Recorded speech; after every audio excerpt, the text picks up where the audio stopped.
एक बार फिर से आपका स्वागत है देश के पहले स्किल और एम्प्लॉयमेंट की बात करने वाले news channel skill India mart पर। मैं बलराज सिंह उपस्थित हूं आज आप सबके सामने अपनी नई वीडियो लेकर। दोस्तों, आज की वीडियो में हम किसी टेंडर के बारे में बात नहीं करने वाले हैं। ये अपडेट है स्किल इंडिया के लोगों के यूज के बारे में।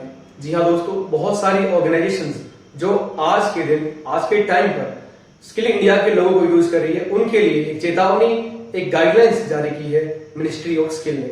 इस गाइडलाइंस को फॉलो करना बहुत जरूरी है।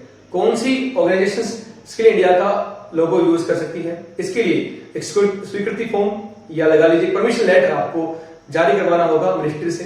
मिनिस्ट्री आपकी स्वीकृति फॉर्म पर तब साइन करेगी जब उसको ये लगेगा कि आप इसके लिए सही संस्था है या नहीं। इसी के बारे में गाइडलाइन जारी हुई है। आप यदि स्किल इंडिया का लोगो यूज कर रहे हैं या करना चाहते हैं तो इसके लिए आपको इस गाइडेंस को फॉलो करना बहुत जरूरी है। तो इस रिपोर्ट में हम आपके लिए पूरी गाइडलाइंस लेकर आए हैं। ध्यान से देखिए इस वीडियो को और समझे इन गाइडलाइंस को।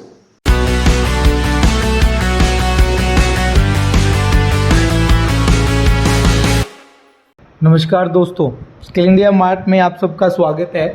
पिछले काफ़ी दिनों से हम ये चीज़ ऑब्जर्व कर रहे थे कि बहुत सारे जो पार्टनर्स हैं या बहुत सारे जो लोग हैं वो स्किल इंडिया का लोगो लगाकर अपना सर्टिफिकेट मार्केट में दे रहे हैं। पर आज हम कुछ गाइडलाइंस या फिर वो अपनी वेबसाइट पर, अपने लेटर हेड पर या अपने इंस्टीट्यूट में बहुत सारी जगह पर स्किल इंडिया का लोगो यूज कर रहे हैं।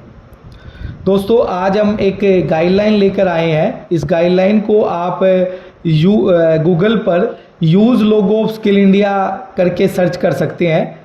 आप जैसे इस पर क्लिक करेंगे आपकी स्क्रीन पर दिखाई दे रहा है guideline for use of skill India logo. ये बिल्कुल ऑथेंटिकेट है, मिनिस्ट्री ऑफ स्किल की वेबसाइट से हमने ये जो गाइडलाइंस है वो उठाई है। आपको हम बताना चाहते हैं कि स्किल इंडिया का लोगो किन किन लोगों को अलाउ होगा और किन किन लोगों को अलाउ नहीं होगा।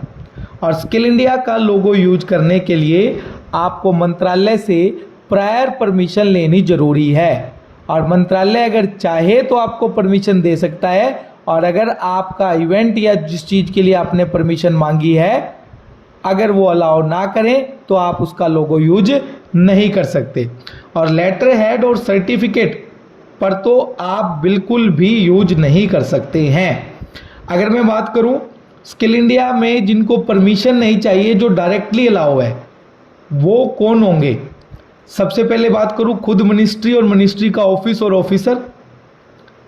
सेकंड पॉइंट में all central government ministry and department of state government और यूनियन टेरिटरी एडमिनिस्ट्रेशन,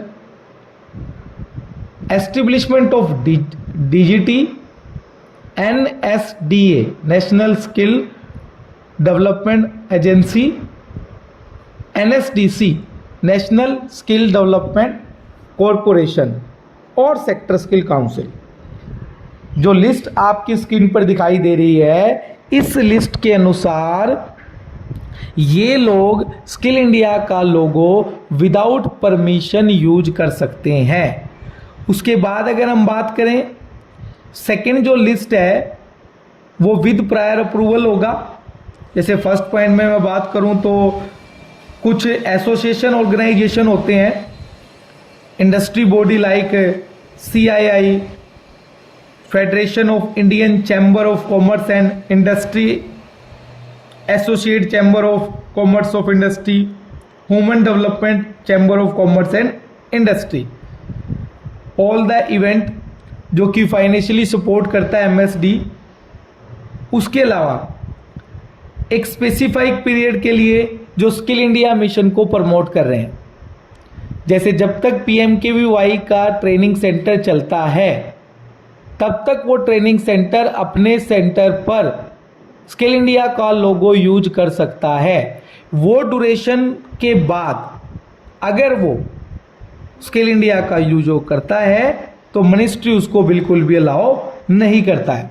इसके अलावा वो अपने लेटर हेड पर या अपने बुकलेट पर किसी भी प्रकार से स्किल इंडिया का लोगो विदाउट परमिशन यूज नहीं कर पाएगा। अगर स्किल इंडिया का लोगो का यूज इंडियन एम्बेसी या मिशन अब्रॉड को करना है वो फ्रीली कर सकते हैं, उनको अलाउ है। अगर वो स्किल इंडिया को प्रमोट कर रहे हैं फॉरेन में तो उनको अलाउ है। उसके अलावा अगर मैं बात करूं तो किसी को भी जो लोगो है वो अपनी वेबसाइट, इवेंट और पोर्टल पर अलाउ नहीं है। अगर कोई डिजिटल मीडिया की बात करूं, इलेक्ट्रॉनिक मीडिया की, तो उसको एक रिक्वेस्ट रेज करनी होगी। एक फॉर्म यहां पर दिया है, मैं आपको फॉर्म दिखा देता हूं, आपकी स्क्रीन पर दिखाई देगा फॉर्म। ये देखिए, ये फॉर्म है for applying the permission to use skill India logo. इसमें आपको अपने इवेंट के बारे में बताना होगा कि इवेंट किस प्रकार से स्किल इंडिया को प्रमोट कर रहा है, उस इवेंट की डेट क्या है, उसका वेन्यू क्या है, उसका ओवरऑल ऑब्जेक्ट क्या है, टारगेट ऑडियंस क्या है, किस प्रकार से अवेयरनेस होगी स्किल इंडिया में, क्या वो कोई प्लेसमेंट फेयर है या कोई एंटरप्रेन्योरशिप का कोई प्रोग्राम है, वो आपको क्लियरली मेंशन करना होगा। ऑर्गेनाइजर कौन है, उनका प्रोफाइल क्या है, फंड कौन दे रहा है इस प्रोग्राम के लिए, या एनी अदर रिलेटेड। ये लेटर हेड पर, अपनी लेटर हेड पर कंप्लीट डिटेल डालकर आपको मिनिस्ट्री ऑफ स्किल डेवलपमेंट को भेजना होगा। उसके बाद ही मिनिस्ट्री देखेगी कि वो आपको अलाउ करेगी या नहीं करेगी। ठीक है दोस्तों, ये थी आज की एक महत्वपूर्ण बात जो आप नोट कर लें और उन लोगों से सावधान रहें। स्किल इंडिया के लोगों का यूज करके आप लोगों को भ्रमित करने की कोशिश कर रहे हैं। ठीक है दोस्तों, स्किल इंडिया के साथ बने रहें। तो ये थी स्किल इंडिया के लोगों से संबंधित गाइडेंस जिसके बारे में हमने इस वीडियो में बताया है। आशा है आपको पूरी तरह से समझ में आ गया होगा। अगर फिर भी कोई क्वेरी आपके मन में आती है तो आप कमेंट सेक्शन में जाकर कमेंट करके हमसे पूछ सकते हैं। हम उसी वक्त आपको उसका आंसर देने की कोशिश करेंगे। अगली बार मुलाकात होगी नई जानकारी के साथ, एक नई वीडियो के साथ। तब तक के लिए नमस्कार।